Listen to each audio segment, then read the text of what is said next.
His spirit does take care of me. And I talk to him and I listen to him, and he tells me not to cry. And I cry anyway, but I still get up. I'm knocked down, brush off. So I would like to invite, first of all, I would like every mother that is here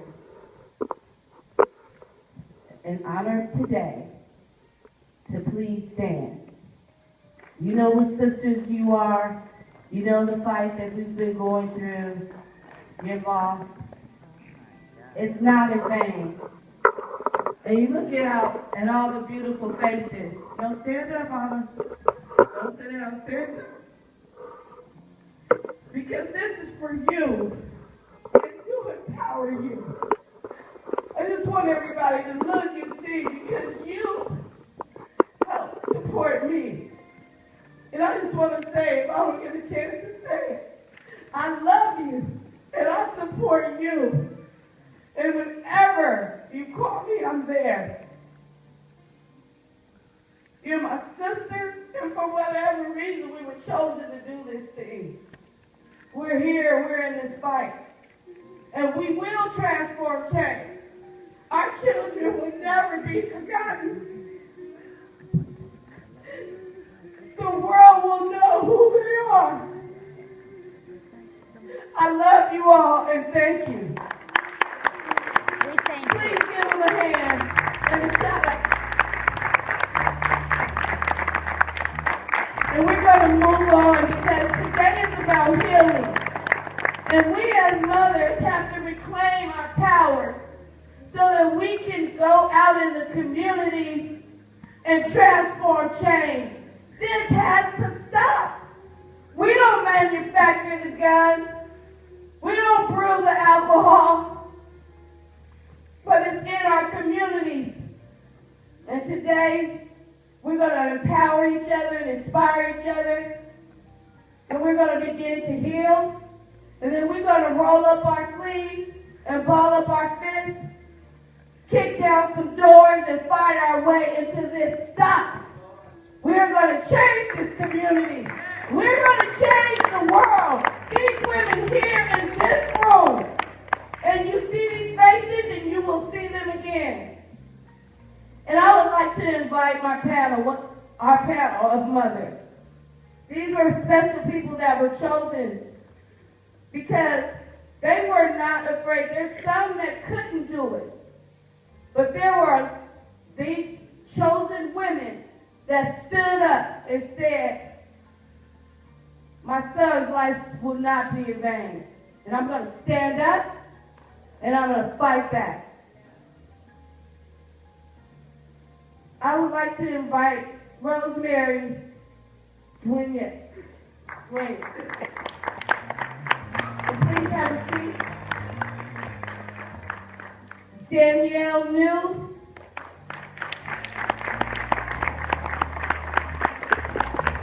Valerie Green Oak. Crystal Brown.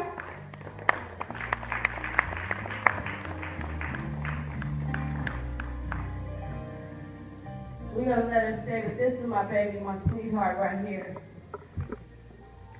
And she had a son who was so beautiful. I just loved him. Her name is Tamika. She just started coming out and speaking. And she's like me. She don't care. She just say whatever's in her heart.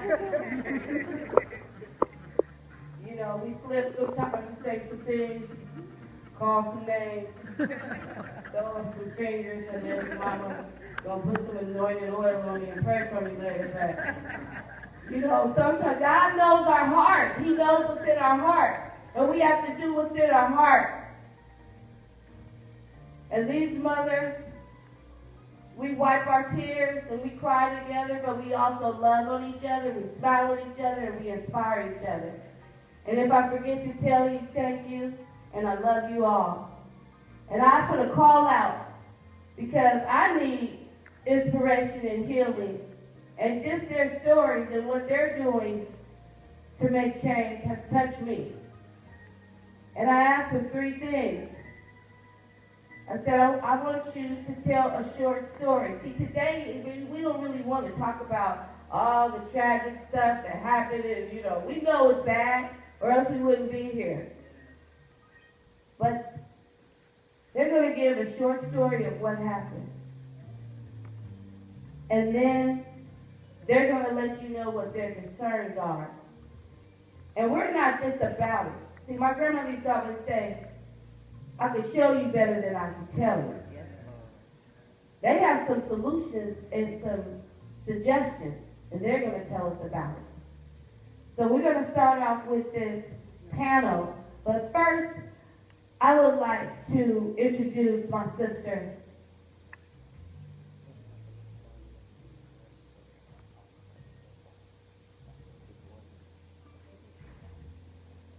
Mama gonna help, and she gonna tell me what to do. Mama, I got this.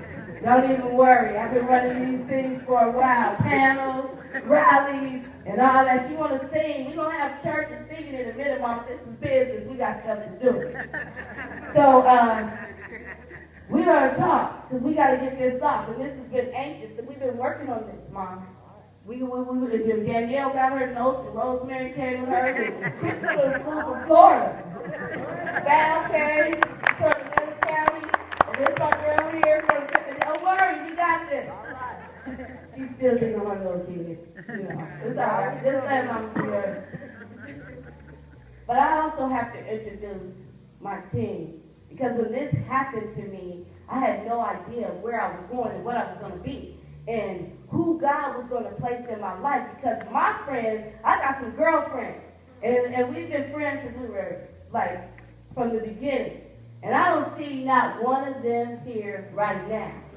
And when I was at the rallies and I was in front of the police department, maybe one came or two, but for the most part, they don't have the backbone and the strength, or the you know, they love Allen and Miss Allen and all of that, but they just ain't about it.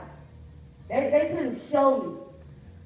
But God put somebody in my life that's heard me speak and felt my pain, and she carried charge into the rescue. When it was hard for me to get up and speak, she said, "You can do it, Jay." And sometimes she had to walk me up there and literally just hold me up. Because I never write down what I'm going to say. I just get up and say it. Because I'm speaking from the heart. I can't get and collect all the stuff that I got to think about. I just say it. I don't care who like it or what they got to say. Forget y'all. This is my baby. And I'm going to say what's in my heart.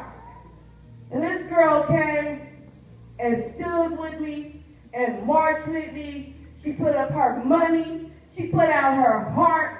She took her life on hold. She had a building that she could have taken and made a store. She could have done anything, but she said, "I want to help you." I didn't have a job. I lost my job. She said, "I want you to work with me. You need a place where people can call and reach you, where they're not calling you at home in the middle of the night and bothering you and bugging you." So I said, okay. So we did it. And today, we have what is called the Allen Blueford Center for Justice, a place to help heal this community.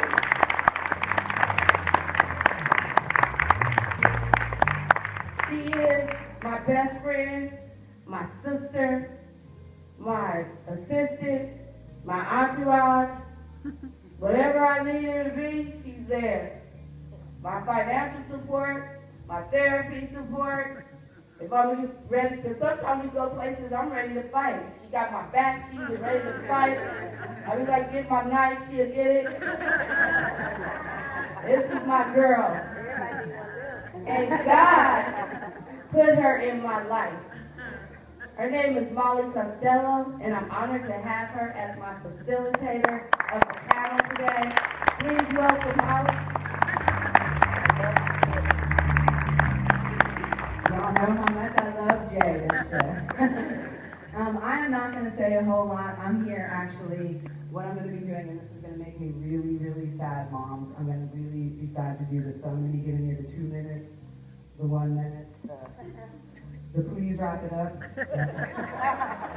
And it's going to make me sad because each and every one of you give me strength. You know, Geraldine said that God put me in her life. It goes both ways. God put us in each other's lives. And I used to be, before I started doing this work, I used to be a hospice nurse, and my job was to bring comfort to my patients and their family at the time surrounding death. And the reason why I stopped doing that work is it breaks my heart that Jesse and that your sons and that Ernest and yours, that it breaks my heart that they didn't get that.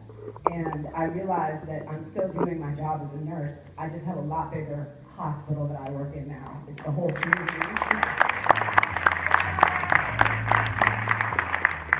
And, you know, we talked about crying and all that. I used to cry with my other patients too in the hospital, and so here I am crying with y'all. This is part of the healing. Healing is what we need when something is broken. We need to heal it in order for it to get stronger again, whether or not that's a broken arm or a broken heart. We need healing in order for strength to happen, in order for us to reclaim our power, in order for us to become functional again. Mothers are our highest functioning people in society.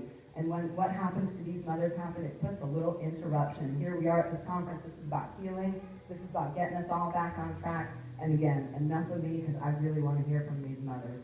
We don't necessarily have it planned who is going to go first. Does anyone want to grab the mic with this honor? I was going to say, Tamika, I see you looking ready. Thank you. Good morning, Rob. Hi, everybody. Good morning. I'm Tamika. I'm Derek Harris's mother, Tracy's friend, and family, whatever y'all want to call me. It is what it is. But I'm here today. We're here with each other always at every event, trying to help and support each other. We have our own differences. I'm the retaliator. She's the peacemaker. It is what it is, and I feel different about different things that has occurred. I have my own opinion. You know, like she said, I speak out, and I feel how I feel about different stuff. I hear different stuff in the street. It bothers me when somebody tries to put your children, throw them under the bus to make things seem like they're okay, to make it seem like it's okay for you to be and kill these 3 kids. It's not okay. There is no explanation for this. It is no reason for this. Strictly selfishness of a person trying to do what God do, and that's judge them. That was not the place to do that. If they chose to do that, we don't have our kids. But we're here today. Stick together. We're going to do this. Either way it goes. You know, I'm here for the long run. This is not going to take. It's not going to be easy. And I'm here for the long run, no matter what. I just feel like our purpose is to get these guys to get justice for these guys that killed our kids. Fortunately, it hasn't been easy.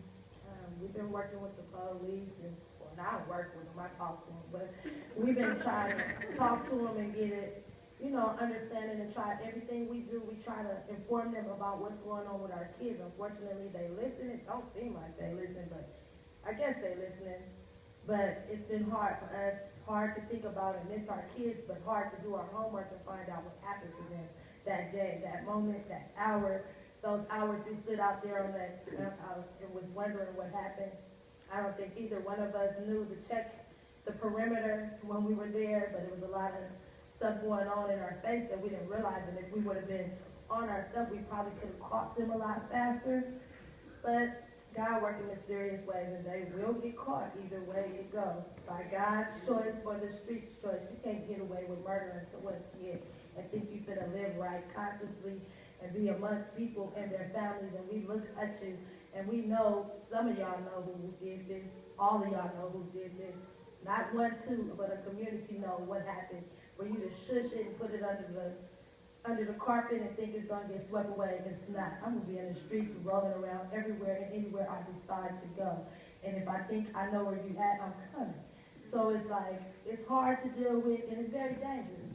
It's dangerous when you don't know what happened to your kid and you're a mom and you want to know what happened to your kid. It's very dangerous. But my thing is this, that I try to be careful. Gotta try to, you know, every time I find out something, I tell Tracy, it's not easy to share with someone what someone else is saying about your kid or your kids. even with mine, I get mad. If I know different of my son, I get very upset. But I'm here to help her, and she's been there for me, to help me. And in so many ways, she's been very enlightening to my life as far as the situation goes. I didn't expect this day. That day when it came, I don't even accept it right now. Like, he's not supposed to not be here with us. They're not supposed to not be here with us. I mean, it's hard. It's hell. It hurts. So, like right now, I'm picturing him driving his car and his girlfriend and doing stuff a kids do. Like, he didn't even get a chance to make it to 21. He didn't even get a chance to grow with me, to ask for my advice about something like that. I wish I would have known it was going to happen, to like be able to tell him how to avoid a person. But God didn't want it that way. I don't say God didn't want it that way. They didn't want it that way because God didn't call him. They called him. They killed our kids. They murdered our kids. And it's not, they're gone and God wanted to take them. God wasn't ready for them. Someone chose them in place of God. I'm going to wrap it up because I got so much to say, but unfortunately I love Tracy and their family. Their family has been there for me, several different ones. I mean, they know who they are. Island Rain, Demetra, LaRonda, even Maisha, crazy ass. But Nicole, my mama Gladys, all of them, Brandy, crazy too. Tracy, all of them been there. I mean, it's way more than that. And I got family and friends, but I'm doing a me thing. Like, I'm so mad. Sometimes I can't even be around people because I'm so mad. And I don't want anybody else's day to be ruined because of how I feel. So I go to myself and I try to deal with it. It's not working. God knows it's not working, but it's working to where I don't hurt nobody or nobody gets hurt because that's how I feel about this situation. Like, but as a community, I do think we can stop it. I do think we can stop it. I do think, even though it's not that many men involved, that hurts too. Like, where are the men? Y'all so macho and stuff. Like, where y'all at? But ain't nobody around to help us. I mean, yay, there you go. I see your shirt, it says self-made. I can't wait to get on your wheel level. For real. But at the same time, it's like, I'm just here to help Tracy, and Tracy is there with me. I'm here for the long run of it.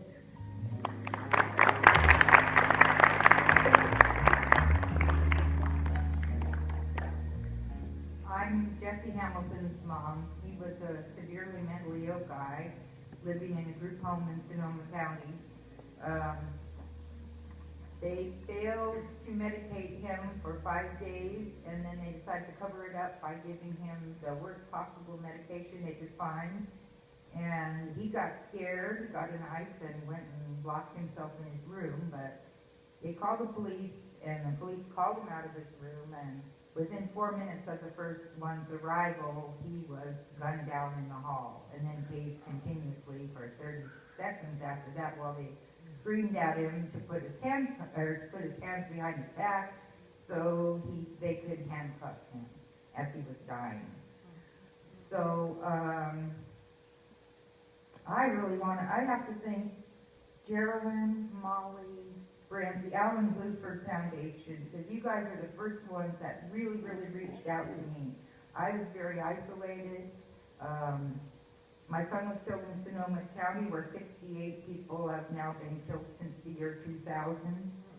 I live about 12 miles on the other side of the county line, way up in Mendocino County, where nobody can relate to this.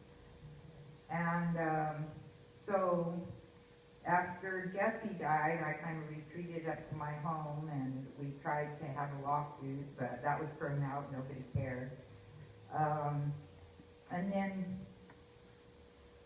I have to also thank Adrienne here, because her son, Richard DeSantis, was killed the very same year as Jesse was, and she is here with us too. The DeSantis family has been wonderful support to me over the years. But I got my first help, I guess Andy Lopez died, and he's the 13-year-old that was killed a year ago in Santa Rosa. And the officer who killed him referred to SWAT as a contact sport. He was a SWAT teacher. The officer who set off my son's death was also a SWAT hobbyist. It was his enthusiasm, and that set off my child's death within 4 minutes after their arrival. So I came back out. The Andy Lopez people weren't ready to understand at that point that Andy wasn't the only one who had died. So I came and involved myself down there, but it was coming here. It was Molly and Geraldine. I actually didn't have any money, and they had an event. My son met them, and he said, "Mom, you should really meet these people." And they actually gave me money to come down and be part of their demonstration. And then for the first time, I felt the love of the other families. And I cannot say how much this has fueled me, all you other moms and family members. So I want to say that we did lose our case. There wasn't any justice for Jesse, and I still do say justice for Jesse. But what I'm all about is preventing more death. I don't want any more death. And I've got a plan. The police department should isolate SWAT teams. They should put them directly under the responsibility of the chiefs and the sheriff. And they should disallow any form of SWAT behavior in community encounters with individuals. And that's what I am pledged to work for the rest of my life. And again, I just thank so much. I thank my friends from Sonoma County that were here, that have come here to support me. I thank my son Elijah, who's been the greatest support in my life, to be with me at every demonstration, protecting me, loving me. And I just really appreciate being here today, because this is about love. And that's what Geraldine said, you know. It's all about love. And I went, yes. Whenever I meet these family members, they're about love. People think it's a hater thing because they see the pictures of cops and they think we're haters. And we're lovers. We care. We love the people, and we don't want any more death. None at all. That's my goal.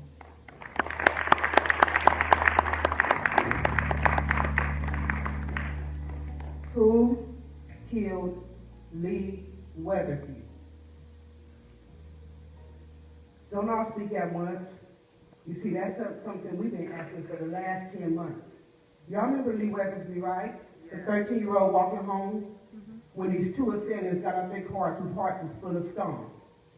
Pow, pow, pow, pow, pow, pow, pow, pow, pow, pow, pow, pow, pow, pow, pow, pow, pow, pow, pow, pow. That's 20 bullets. Hold on. Pow, pow, pow, pow, pow, pow, pow. 27 bullets into my baby. 27 bullets into my 13-year-old child. December 31st, he thought he would make it the 7 blocks it took to get home to tell his mother and brother Happy New Year. He did it. All I can ask is, who would kill my son? Who would do that to him? So as me and my family mourning and grieving the loss of my 13-year-old, and we buried him on January 16, 2014, 3 days later, it happened again to my 19-year-old, my last remaining child and his childhood friend, Derek Harris. 19 days apart, my kids were murdered. Oh, Lord. Jesus. Oh, Lord. Oh, Lord. As I looked in Lamar and Derek, they left the house. 45 seconds after they drove down the streets, they were killed.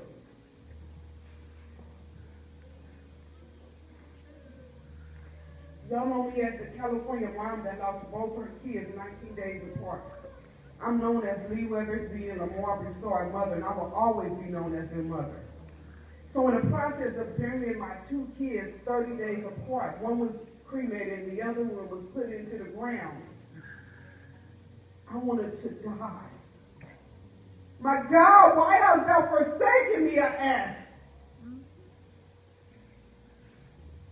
What did I do wrong? To where these people would do this to my kids. Death happens all the time. Murders happen all the time. And I asked, why me? I was a good mom. But good moms don't save their kids.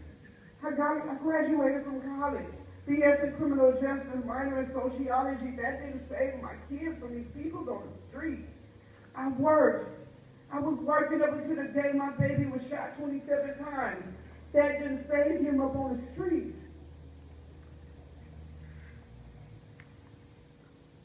My name is Danielle New, and this is my story, part of my story. My solution is, we know who did this. Nobody wants to come forward. Nobody wants to say something. This stop snitching rule has got to stop. If my kids were killed by the police, everyone would know who did it. They would be convicted in the news and everything already. But because this is street crimes, nobody wants to say nothing. My solution is, okay, I'm gonna put some money on their head. How about that? Nobody wanna talk? I'm gonna be like just like the lady who raised the money, $100,000 to find the killers of her child. Once that money got put up forward, then the person came forward.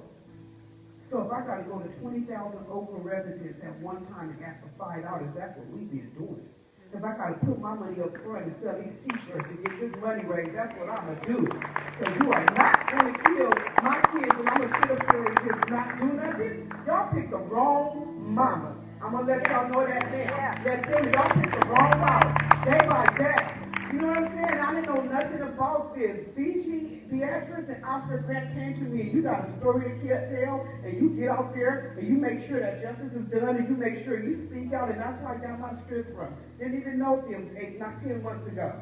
Next door neighbors, introduced me to them. And then I got on Facebook, and I seen other mothers as Geraldine, and Deanna, and Crystal, you know what I'm saying, and Calandria, who got out there and they fought for their justice for their kids, and I'm going to be the same way. You guys have inspired me, whether you not know it or not. You know what I'm saying? And my family, thank you guys so much, too. They have been there. They are my support system, everyone. Thank you guys. Let me make that proud. All right now.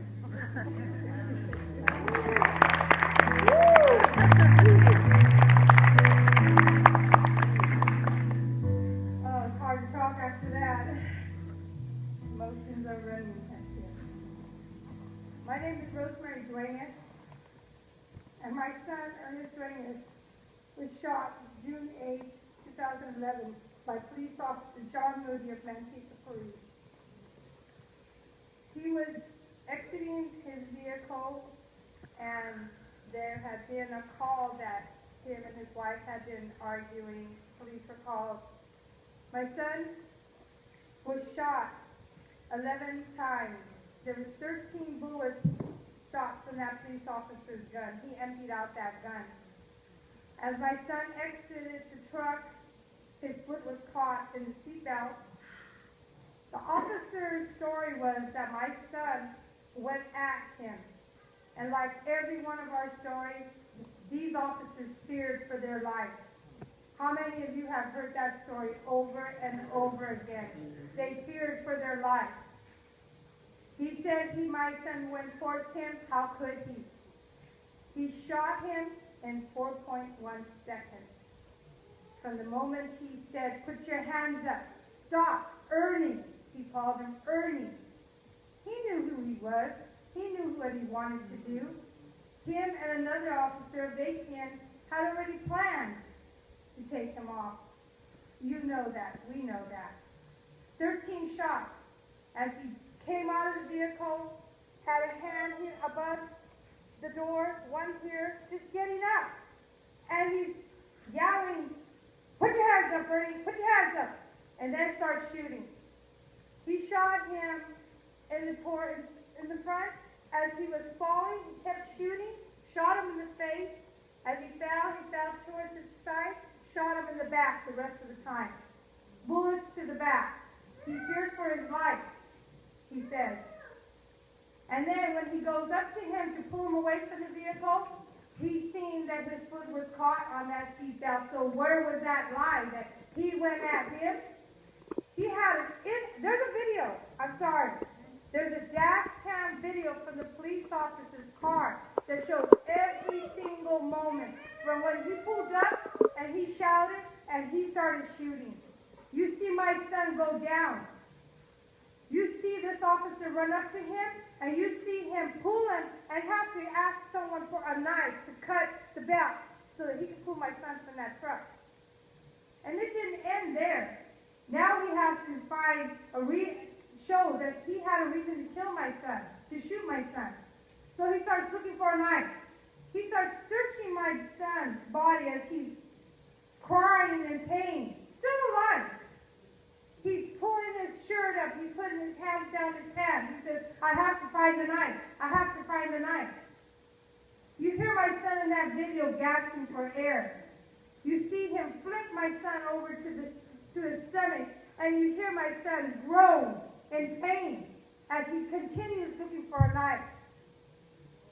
A knife that was going to make it okay for what he had done. He never found a knife near my son. He never found a gun near my son. Later, if you watch the video, there's police all over this place. Not till way later, they said they found a knife at the bed of the truck in the back. Now, we have watched this video. I mean, we have forensic specialists that have watched it. And they have broken it down. And you can see the bullets flying. You never see anything from my son's hand fly to the back of the truck. We have fought, and we have had so much support from everyone. We didn't know what to do. I've never been through this. We went to a city council meeting. So many people came out to support us. People that I didn't know. People that just heard about our story, and they just came out. Strangers. Those strangers have now become our family. And every time we go out and we join another family, we grow bigger. What we need is a change in the policy of the police. The police have a policy, the police Bill of Rights. And we're being told that you cannot just break that. But we've been told that the laws can be changed. And by changing laws, we can get them drug tested. They need to be drug tested. Especially when they've been shot someone or killed someone. They should be drug tested just like we are at work. Right? We need to get laws out there so that things can change. John Moody failed his test, his shooting test 3 times. 2008, 2010, and 2011. 3 times each time. They're supposed to not give you a gun after that. But, they gave him another chance and they let him do another shooting. The practice shooting, where they have to pass that in order to have a gun. He failed it 3 times. And he's still an officer out there. What was he afraid that he was going to miss? So he just kept shooting my son? We need to change the law so that these police officers are accountable for what they do to our children.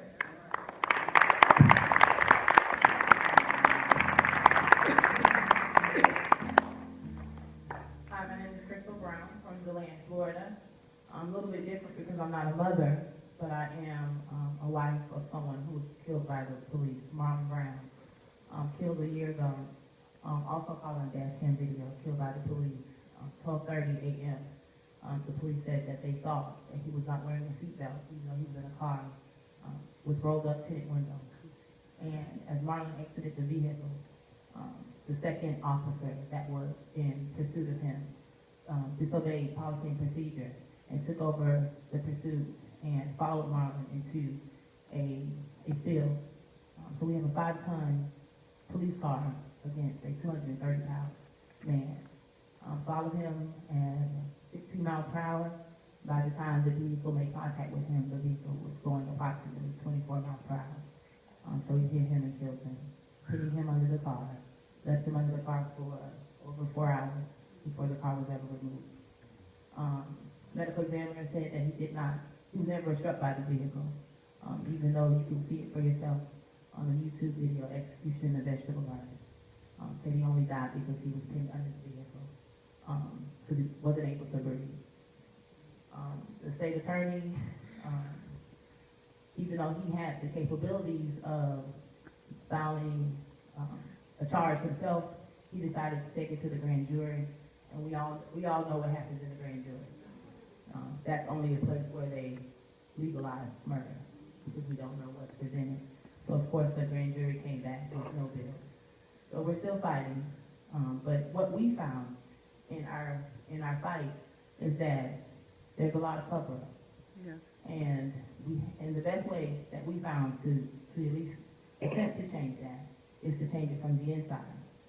And so what we've done is we ran for city commissioner in our town, Deland, and we didn't actually win, but we did win. Our voices were heard, our concerns were heard, and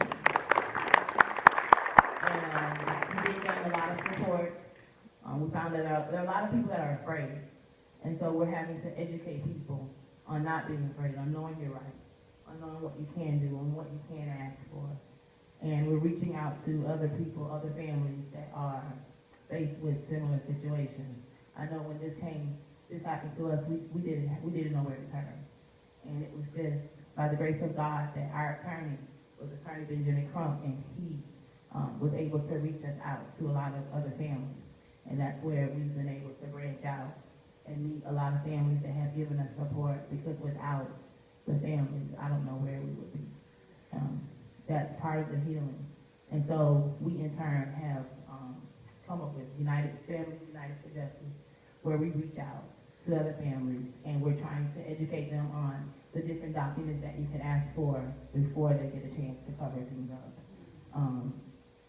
Public records, just what to ask for, who to call for, and making things known so that things don't get brushed under the rug.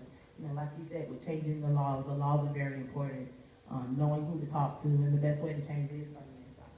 And we can talk about it all day long. We have to go from pain to power, and we have the capabilities of being powerful if we do come together. So what you're doing today is extremely important. And in our campaign, we also found, of course, they want to keep everyone down. We have people with issues, background issues that can't vote, that don't want to get out there, that are afraid to get out there. There's just so many issues, and we have to re-educate and educate. I think that's the biggest thing. People are afraid to come out and say what happened, to our loved ones and why that happened. It's a lot of retaliation, so we have to, it's extremely important. So just keep doing what you're doing. You know we're here. I thank Jackie. Jackie's a part of our team Marlin, and we're pretty much everywhere. I think Uncle Bobby said it best last night. We're just trying to connect the dots, East Coast, West Coast, everywhere, and we're just going to put it all together and make it happen together.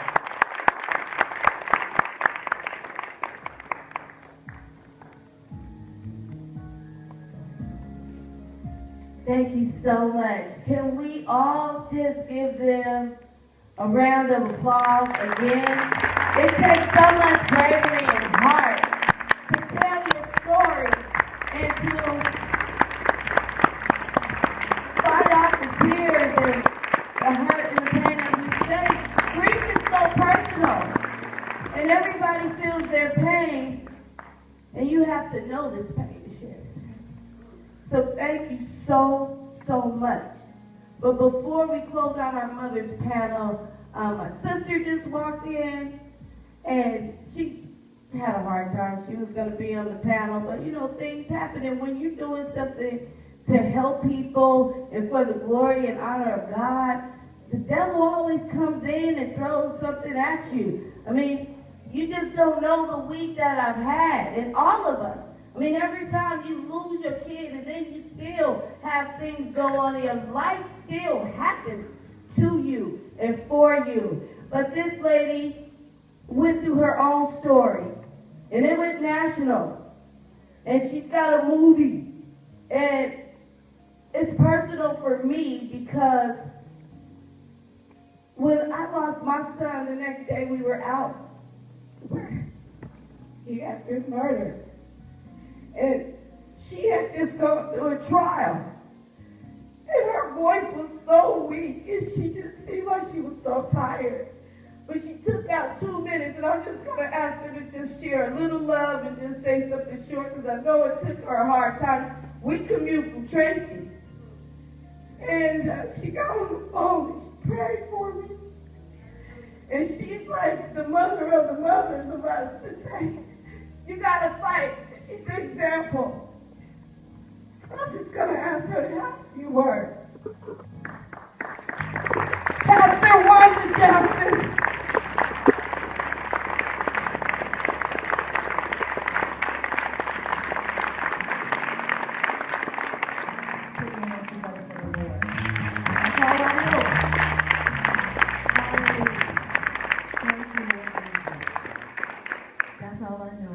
Sister, I'm just so glad that the Lord put on our heart to do an event like this, because this is what we need, to be able to come together and to not only share our story, but to share the love that God has placed in our lives and in our hearts.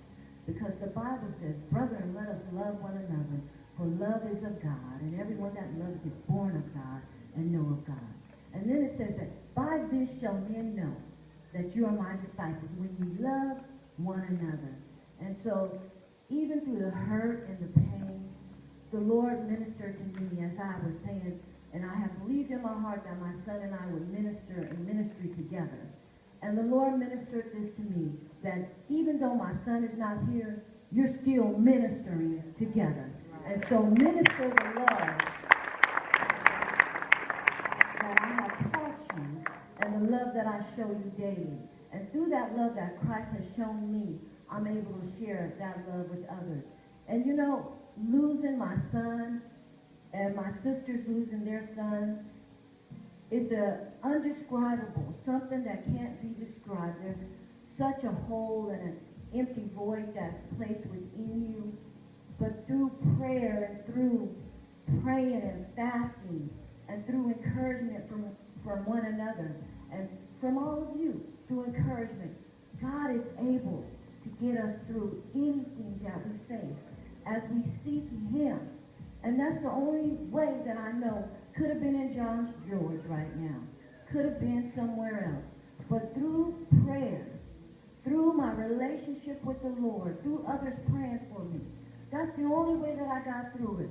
And I encourage each one of us that's in this place, that if you just look to the Lord, from where your help comes from. There's nothing. No pain, no height, no depth, no width, nothing can keep you from the love that God has for you. And nothing can cover the pain that He will feel with His love and His grace and His mercy toward us as we continue to seek Him. And I'm just honored to be here on today, and I just love my sister and my sisters on the panel. I love you guys so much. Just look to the Lord. That's all. Just look to the Lord. Just look to the Lord. That's all I can encourage you to do. Look to the Lord. Pray without ceasing. In the midnight hour when tears are flowing, God help me. You're the God of mercy. God, you're my keeper. I encourage you. I just encourage you to do that for every situation that you face. Once again, I thank you.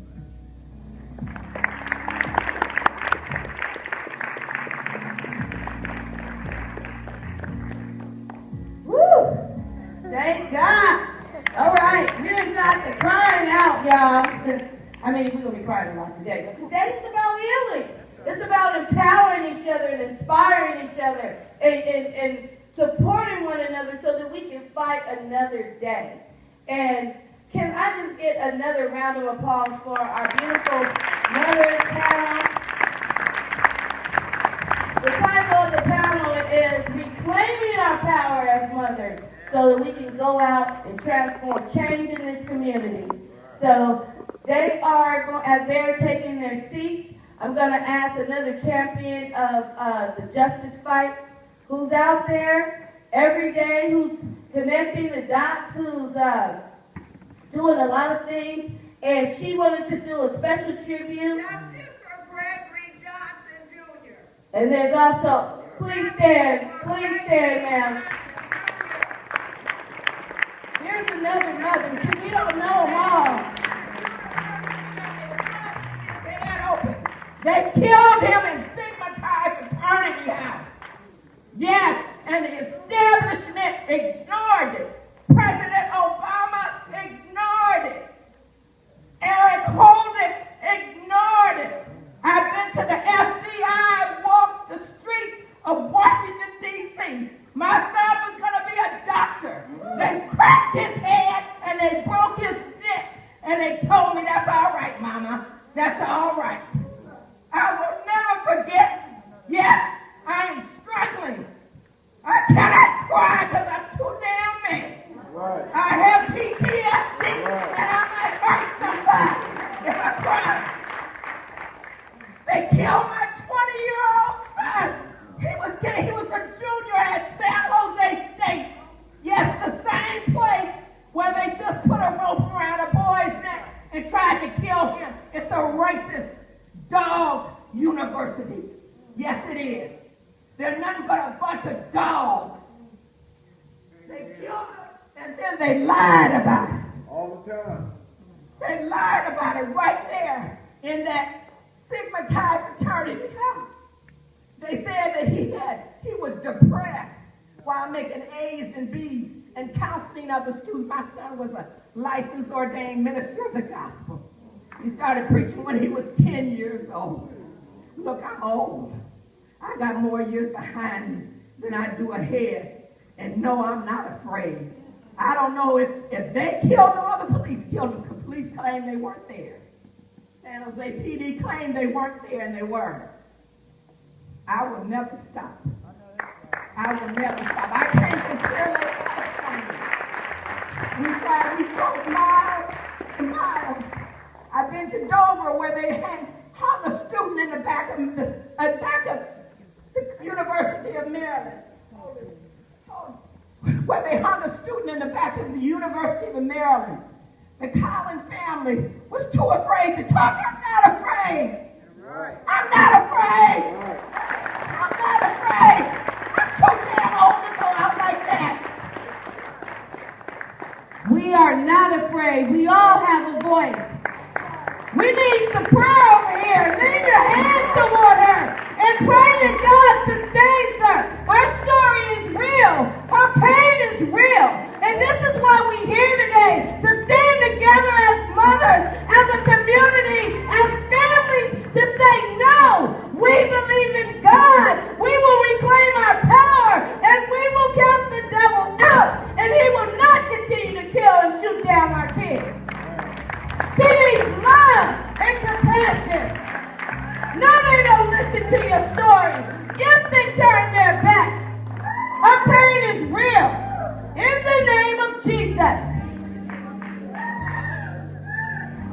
We have a program, but you don't know what's going to happen in a program. This is real life, real feelings. This woman is suffering. That's the same pain I feel about my son when they say bad things, when they victimize the victim. It's not that. God can do all. And we're going to let the professionals do with what they do. And we are going to resume with our program. But today is about healing.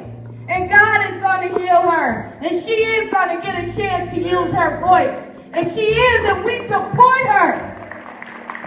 We're going forward to make a difference. This is what this is about. It's real. Today, we are celebrating lives. We are promoting the healing. That wound is open, but God will bind the wounds in here. the brokenhearted.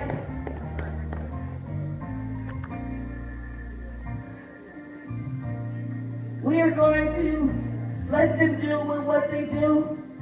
God has called them to a ministry for a reason. And I'm going to ask my sister B to come up and do her tribute to the mothers. She titled the title of the song is Still I Rise. And we will still rise.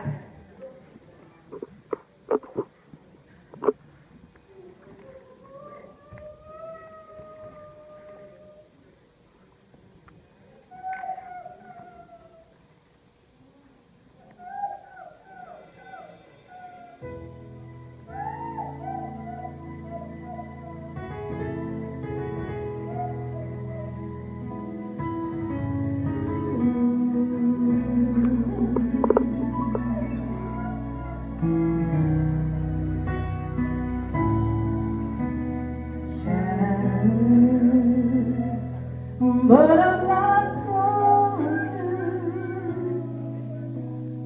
wounded, but time will heal.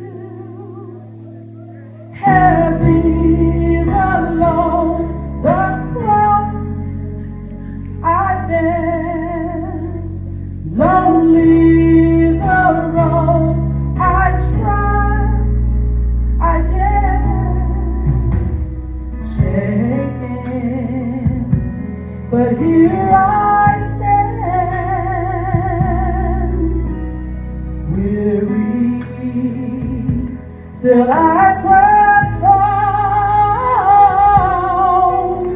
and long are the nights, the tears I cry, and dark are the days, no sun in the sky,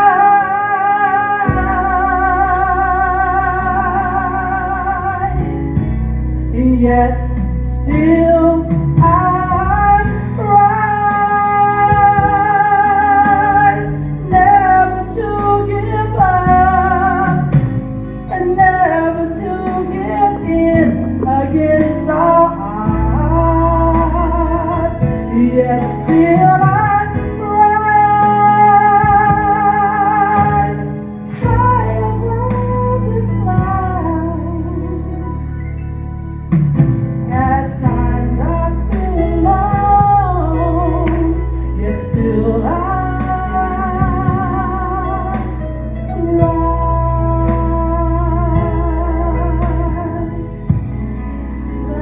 Sometimes I'm troubled, but not in despair. I'm struggling, I make my way through. What trials they come to make me strong, and I must endure, I must hold on, yet still I rise, never to give up, and never to give in against all odds, yet still